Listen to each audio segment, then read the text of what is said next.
Patanjali crash more than 17% today. क्या था उसके पीछे का रीजन? क्या आप पतंजलि में इन्वेस्टेड हो या फिर सोच रहे थे इन्वेस्ट करने का? इस वीडियो में हम डिटेल एनालिसिस करेंगे क्या था उसके पीछे का रीजन कि आज हमें पतंजलि में इतना बड़ा क्रैश देखने को मिला। आइए वीडियो में आगे बढ़ते हैं। So currently we are on one day time frame of Patanjali foods, जहां पे हम देख सकते हैं आज के दिन स्टॉक ने ऑलमोस्ट अपने लोअर सर्किट तक गिरावट दिखाई दी। ऑलमोस्ट 19% की गिरावट पतंजलि में थी। अगर हम देखें तो वैसे भी स्टॉक काफ़ी सारे दिनों से डाउन ट्रेंड में था, बट आज के दिन एक ऐसी न्यूज़ आई जिसके कारण हमें स्टॉक गिरता ही चला गया। अगर मैं 15 मिनट्स टाइम फ्रेम पे शिफ्ट हो जाऊँ तो हम देख सकते हैं जैसे ही यहाँ पे 9:15 को ओपनिंग हुई, स्टॉक बिना रुके कंटिन्यूसली गिरता चला गया। उसके बाद सपोर्ट लिया। अगर आप पतंजलि में इन्वेस्टेड हो तो आज की वीडियो में हम बात करेंगे कौन सी न्यूज़ है और इसका इम्पैक्ट कितने दिन तक रह सकता है। आइए चलते हैं न्यूज़ पे।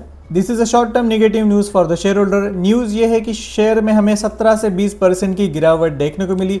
52 वीक लो पे अभी ट्रेड कर रहा है अपना शेयर, जहां पे देखा गया कि large block deal involving around 2.5% equity worth of the 195 crore. मतलब जो वॉल्यूम्स ट्रेड होता है ओवरऑल द लिक्विडिटी, सपोज वो 100% है, वहां पे हमें सेलिंग देखने को मिली 2.5%। ये आपको छोटा नंबर लगेगा बट ये बहुत ही बड़ा नंबर होता है, ऑलमोस्ट अराउंड 195 करोड़। इसी के कारण क्या हुआ, एक देखा गया कि इतनी बड़ी डील हुई, मतलब ये सेल आउट हुआ, क्रिएटिंग हेवी सेलिंग प्रेशर। उसके कारण स्टॉक बिना रुके नीचे गिरता चला गया। There is no major negative business announcement from the company. ठीक है, तो यहाँ पे समझने वाली बात यह है कि कोई भी निगेटिव अनाउंसमेंट नहीं हुई, मतलब कंपनी की तरफ से कोई भी निगेटिव अनाउंसमेंट नहीं हुई। जो लार्ज डील हुई यहाँ पे, मतलब कि बेसिकली क्या हुआ, 2.5% की इक्विटी किसी ने बेच दी 195 करोड़ की। जो भी लार्ज बड़े फंड्स होते हैं उन्होंने इतनी बड़ी निकाल दी। और क्या होता है कि इतनी बड़ी अगर इन्वेस्टमेंट कोई निकाल रहा है तो एक पैनिक क्रिएट करता है, क्यों निकाली, उसके पीछे का रीज़न रिटेल को नहीं पता होगा, ये न्यूज़ बाद में आती है। और अगर हम चार्ट पे देखें तो हमें पता चलेगा कि आने वाले दिनों में इसका रिजल्ट भी आने वाला है।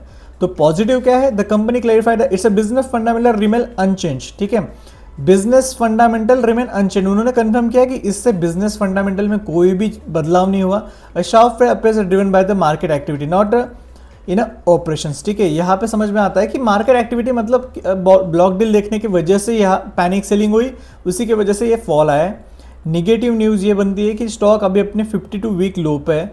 Heavy block deal and weak sentiment keep a stock volatile in a near term. ठीक है, यहाँ पे क्या हुआ, लोगों को समझ में नहीं आया कि कितनी, मतलब इतनी ज़्यादा बुरी तरह से स्टॉक गिर रहा है। तो लोगों को लगता है कि कोई न्यूज़ आई है बट समझ में नहीं आता किस कारण ये गिर रहा है, तो लोग बेचना स्टार्ट कर देते हैं। फ्रेशली नई सेलिंग ओपनिंग होती है और उसकी वजह से हमें इतनी बड़ी गिरावट देखने को मिली।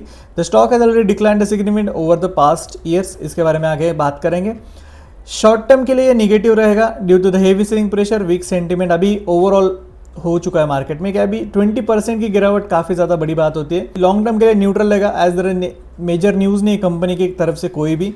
तो आइए चलते हैं चार्ट पे, क्या आपको इसको बेच देना चाहिए या फिर आपको ये मौका है फ्रेशली बाइंग करने का। So currently we are on one day time frame of Patanjali, जहाँ पे अर्निंग्स के देखें तो 7 अगस्त को यहाँ पे अर्निंग्स आने वाली है। अगर पीछे की अर्निंग्स देखें, जो अर्निंग थी वो निगेटिव थी। ओवरऑल रेवेन्यू 7.96 बिलियन, 8% से ज़्यादा था।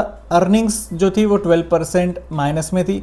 जहाँ पे ये न्यूज़ आई थी अर्निंग्स की 17 फरवरी को, उसके बाद हमें गिरावट देखने को मिली। और यहाँ पे अर्निंग्स से पहले ही हमें इतनी ज़बरदस्त गिरावट देखने को मिली।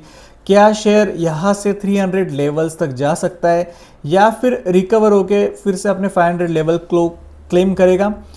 हम अगर देखें तो currently we are on weekly time frame, जहाँ पे स्टॉक का जो प्रीवियस सपोर्ट है उसके पास ही लगभग स्टॉक आ चुका है। मतलब अगर हम देखें तो यहीं पे एक टैप किया स्टॉक ने, उसके बाद क्लोजिंग दी वो बुलिश थी। ठीक है, तो यहाँ से ऐसा नहीं कहूँगा कि ये कंटिन्यूसली पुल बैक ले जाएगा, बट ये डिपेंड करेगा अभी आने वाले अर्निंग्स पे। मुझे लग रहा है कि स्टॉक यहाँ पे वोलाटाइल रहेगा कुछ दिनों के लिए, बाइंग सेलिंग चलती रहेगी। उसके बाद यहाँ पे एक सपोर्ट है 300 के लेवल्स को, स्टॉक तो ब्रेक नहीं करेगा, ये एक मेजर सपोर्ट यहाँ पे एक्टिविटी की तरह काम करेगा। और वैसे भी स्टॉक काफ़ी दिनों से कंटिन्यूसली गिर रहा था, तो यहाँ पे एक मौका रहेगा जब तक स्टॉक हमें कोई सपोर्ट यहाँ पे एक्टिविटी नहीं करता। मतलब अगर यहाँ पे कोई सपोर्ट एक्टिविटी करे, उसी के दौरान अगर यहाँ पे उसके रिजल्ट्स थोड़े बहुत अच्छे रह गए तो जाके हमें ऊपर के साइड यानी कि 500 के लेवल्स स्टॉक में देखने को मिल सकते हैं आने वाले टाइम में। उसके लिए टाइम लगेगा। ओवरऑल कंपनी में कोई भी निगेटिव न्यूज़ नहीं है। उसी के कारण कोई भी अगर कंपनी के तरफ से कुछ न्यूज़ होती और गिरावट आती तो अलग बात होती, बट अभी ये जस्ट सेलिंग हुई है, वो 1.5% की इक्विटी के जो काफ़ी बड़ा नंबर है, उसी के कारण हमें इतनी ज़्यादा गिरावट देखने को मिली। पॉजिटिव न्यूज़ यही बनती है कि कंपनी की तरफ से कोई भी बात नहीं आई, बट ये जो ऑपरेटर्स होते हैं यानी कि बहुत बड़े इंस्टीट्यूट्स, उन्होंने यहाँ पे हेवीली सेलिंग की, उसी के कारण पैनिक सेलिंग क्रिएट हुई और स्टॉक हमें इतनी ज़्यादा गिरावट देखने को मिली। तो आने वाले टाइम में देखते हैं कि स्टॉक क्या रिकवर कर पाता है या नहीं। मैं आपको सजेस्ट करूंगा थोड़ी दिन के लिए रुक जाइए, और अगर आप वैसे भी अगर आप यही फॉल में कंटिन्यू थे तो शायद से हमें 1-2 दिन फिर से थोड़ी बहुत गिरावट देखने को मिलेगी। यहाँ से सीधे सीधे क्रैश नहीं होगा जब लोगों को पता चलेगा कि ये जस्ट एक न्यूज़ थी ब्लॉक डील की वजह से, ना कि कोई कंपनी का रेवेन्यू या फिर कुछ भी बाहर आया। तो बस आज के वीडियो में इतने, और अगर आप सीखना चाहते हो कि कैसे आप कैंडलस्टिक पैटर्न का यूज़ करके इंट्राडे बायस डिसाइड कर सकते हो तो स्क्रीन पे दिखाई गई वीडियो को क्लिक कीजिए। Thank you so much for watching, bye.